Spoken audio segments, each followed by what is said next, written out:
Mr. Topsy Turvy was a funny sort of fellow. Everything about him was either upside down or inside out, back to front, topsy-turvy, in fact. It was all very extraordinary.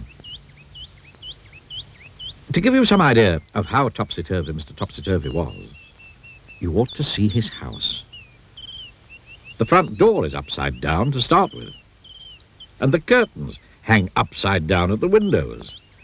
And just look at that chimney pot. All very extraordinary.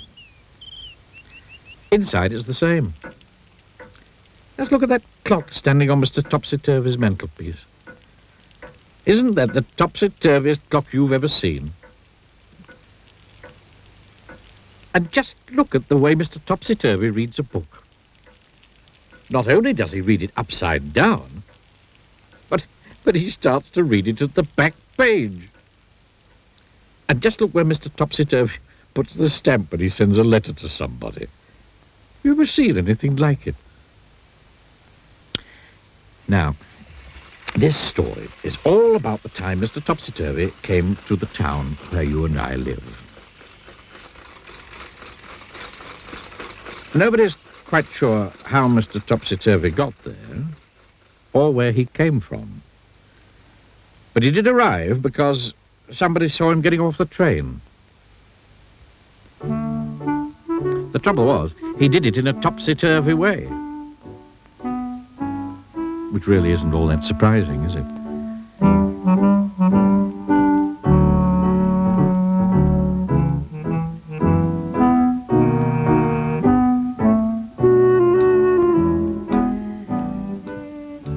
Mr. Topsy-Turvy went to a hotel to find a room to spend the night.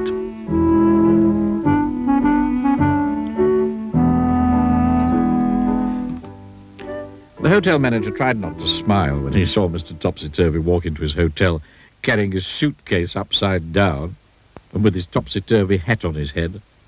"Good afternoon, sir," he said. "Can I help you?" Now, something you didn't know about Mr. Topsy-Turvy is the way he speaks. You see, he sometimes gets things the wrong way round. "Afternoon, good," said Mr. Topsy-Turvy to the hotel manager. I'd room alike." The manager scratched his head. "You mean you'd like a room?" he asked. "Please, yes," replied Mr. Topsy-Turvy. Eventually, the hotel manager managed to work out what Mr. Topsy-Turvy was talking about, and he was taken up in the lift to a bedroom. Then Mr. Topsy-Turvy unpacked a suitcase, put on his pajamas, and went to bed.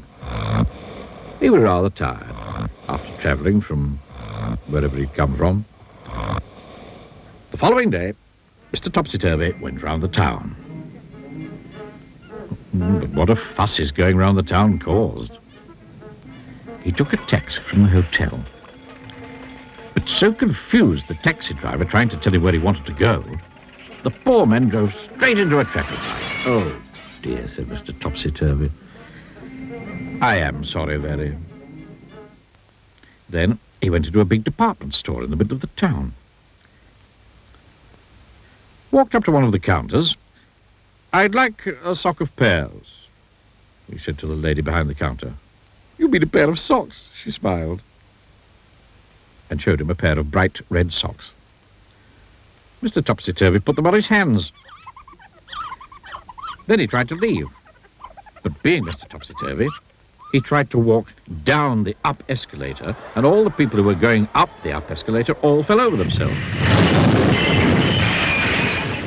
Oh, it was a terrible topsy-turvy jumble. That day, Mr. Topsy-Turvy did all sorts of topsy-turvy things.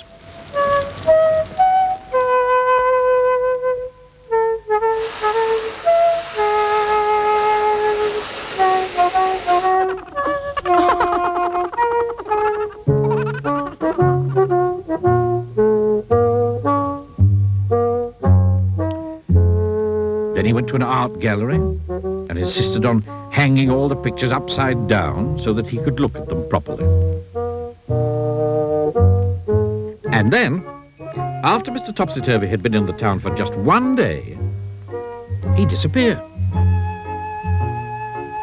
Nobody knew how he went or where he went, but he certainly went because he wasn't there anymore. The whole town breathed a sigh of relief. But what the town discovered, even though Mr. Topsy Turvy had left, was that everything was still topsy-turvy. "Read all it about," shouted the newspaper sellers. Instead of shouting, "Read all about it."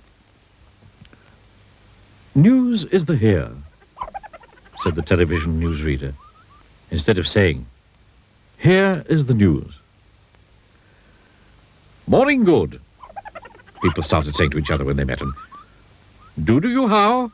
instead of "How do you do?" Everybody was talking topsy-turvy. Now, can you think of something to say that's topsy-turvy? Try on, go. I mean, go on, try.